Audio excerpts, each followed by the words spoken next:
பொதுவாக எல்லா சினிமா நடிகரையும் பாருங்கள். இப்போ தக்கலை பூவின்னு ஒரு படம் வந்துச்சு. விழா எவ்வளோ பிரமாண்டம் பார்த்தீங்களா? நுழைவு கட்டணம் வாங்கியிருப்பாங்க எல்லா ரசிகர்கிட்டையும். ஓசியில் எவனையும் உள்ள விட மாட்டாங்க. வாங்கி படத்தை பிரம்மாண்டமாக இருக்கிற மாதிரி காமிச்சு தேட்டர்லேயும் அள்ளி வச்சுட்டாங்க மண்ணை. பாவம் அவங்க இப்போ பணம் கேட்குறாங்களாம்.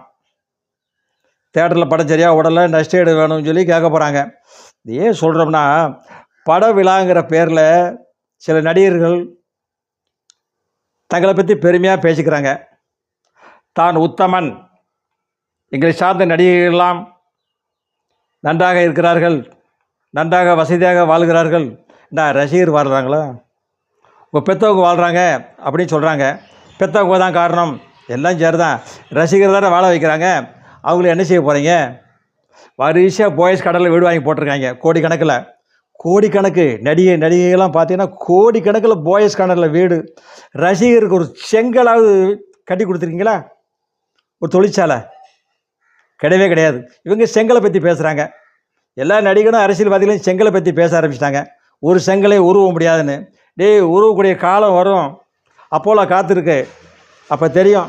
அப்போலாம் படுக்கும்போது தெரியும் ரசிகர்லாம் என்ன சொன்னாங்க, கட்சி தொண்டர்லாம் என்ன செஞ்சாங்கன்னு சொல்லிவிட்டு அடுத்த வீடியோவில் வரேன்.